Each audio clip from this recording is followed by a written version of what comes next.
Hey folks, there's a new generation of Pokemon coming out. It's coming out pretty soon now, and I've been feeling really nostalgic for the older games in the series, and I've been, picking up my Game Boy, playing Fire Red, playing a little bit of Emerald here and there, and they're all really, really fun. I recommend them to this day. Fire Red, Leaf Green, Ruby Sapphire, Emerald stand the test of time. Despite that, I have been wanting to play something new, even if it was a bit older, new to me. And I've played everything Pokemon. I've run the gauntlet on Pokemon, and I'm always kind of looking for something that can emulate that experience in a new way. Even if it's not really Pokemon, the fun that I feel when I play Pokemon. The company behind Pokemon's development, Game Freak, is, they're pretty famous for doing Pokemon, but they have a couple of other titles. They have worked on a couple of other games that I wasn't really aware of until very, very recently, and thus brings Drill Dozer. Drill Dozer is a platforming masterpiece. This is Game Freak's hidden treasure. Their library filled with Pokemon games lurks Drill Dozer, maybe above all the rest. This game came out after all the other Pokemon titles on the GBA, a year after, relatively late in the lifespan of the Game Boy, and I think that's probably why I wasn't familiar with it. I hadn't heard about it from any of my other friends at the time. This game came and went, and I never heard about it, so I was unable to play it on the original hardware. But I was able to get it on my Wii U, which you still can do for a couple more months, and this worked out super well. This game has been exactly what I've been looking for in terms of games for a while now. An ingenious platformer with all sorts of goodness going on in it. But there's one thing in particular that I really want to emphasize on what makes Drill Dozer so good. Now, you don't have to look super hard to find critics raving about Drill Dozer. Numerous critics and publications have referred to it as one of the greatest Game Boy Advance games out there and an incredible platformer, one of the best, maybe to this day even, and I entirely agree with all of this. Drill Dozer is absolutely fantastic, and for that reason I don't want to just rant about the game itself and kind of rehash these points that have already been said. What I want to talk about is gimmicks, and specifically those found in video games and how they make video games. On an extremely surface level, to define a gimmick, any feature or component created to grab attention, make the creation stand out from the rest of the crowd. And these have been present in video games since the days of the very beginning, ranging from core features to smaller, supplementary components that make a game stand out. And these things have a natural flow of evolution. Good gimmicks ultimately become standards of gaming. You see this in genres themselves. Genres used to be gimmicks that would make them stand out above other games. And now there's entire markets of games dedicated to ones that are evocative of games that have come out years and years ago. Roguelites, platformers, RPGs, all of these come from and originated in a concept, a new concept that was good enough to warrant being redone. But more specifically, you see these done in genres themselves. They develop and change and gather cemented feature over many lines of games. Prime example of this phenomenon is how Mario famously inspired Sonic, with Sonic's gimmick of speed, being the hook that it had over Mario, the attitude difference, the speed, the go fast of it all, the blast processing. And it helped it stand out over Mario. And it shifted the popularity around Mario to include Sonic because of this change on the formula. And it was able to do this standing out because that gimmick was well integrated. It wasn't tacked on thoughtlessly as an additional reason to buy something. It was implemented at the core of the game itself. It became a central idea that led to something completely new and amazing on its own. And I mention all of this, I go into such detail about gimmicks because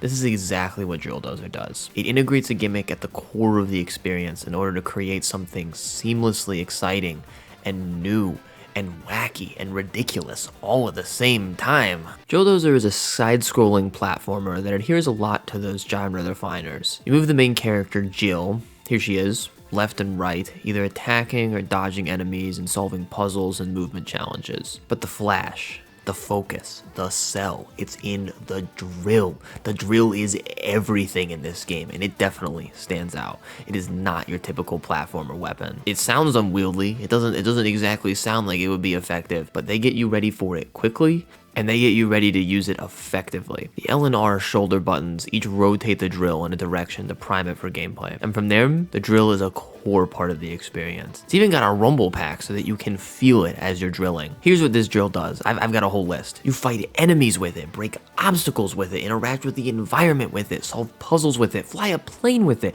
drive a boat with it, and fight every boss in the game with it. This game has gimmicks for its gimmicks, and the ultimate peak of it all is that each and every level's overall progression and flow are tied to and are dependent on the drill. The drill itself guides the progression of this game. Each level in Drill Dozer has a tiered progression system called the gear system, which is present in each level of the game that allows you to progress through the worlds. Each stage has 3 gears in it, and you start with the first gear and then ultimately level up to the second and third gear over the course of the level. So you start with the first gear drill, which is capable. It's not super strong, it's not very fast, and you do what you can of this stage with the first gear, and you eventually get to the second gear upgrade, which gives your drill the ability to break through tougher obstacles and resultantly get places that you previously couldn't. So you repeat this process for third gear, which is the strongest and fastest drill of them all, and it takes you to the highest heights. Each gear remains accessible after obtaining the next one. To activate the next gear's power, you gotta charge the drill up a little bit. With this framework in play, Drill Dozer completely surrounds the experience, and it lets you do what you came here to do. On my list earlier, something that I mentioned was interacting with the environment. I want to come back to this point now that I've explained how the gear system works. The environments and the problems posed to this player are also made with the drill in mind. You're not going through Mario levels with a drill. You're going through drill-themed levels with drills in mind. That also managed to integrate the tiering system, leading you through a network of puzzles and platforming that ultimately unlock further and further as you're able to complete challenges and unlock further gears. The way that these variety of components are beautifully brought together, I think is best conveyed by this boss fight right here. This boss fight is simultaneously a boss fight against a giant robot, a dungeon, a puzzle, and a timed event. You are put against this giant lighthouse mech that you're able to do some damage to while you're on the outside, and after you do a little bit of damage to it, it opens up to a dungeon on the inside, and you're given a certain amount of time to go through the dungeon and solve puzzles in order to damage the boss. But in order to move through this dungeon, you need to move through these tubes that are entered through with drilling. But in addition to the normal movement, the tubes have these special barriers on them that will reverse your movement unless you are drilling at the proper tier, 1, 2, or 3. At first, this is a relatively overwhelming experience, but everything is integrated, and they teach you as you go. They teach you about the gimmicks, then let you use them. There's objects inside of these dungeons that when you break them, you get additional time, so that if you give some priority to the objects, you give yourself more forgiveness in terms of being able to complete the dungeon on time and ultimately destroy the boss. And even though on paper, this seemed like a ridiculous, just hulking amalgam of disgusting gameplay mechanics, they were all beautifully connected, and it was all around that main subject. The drill.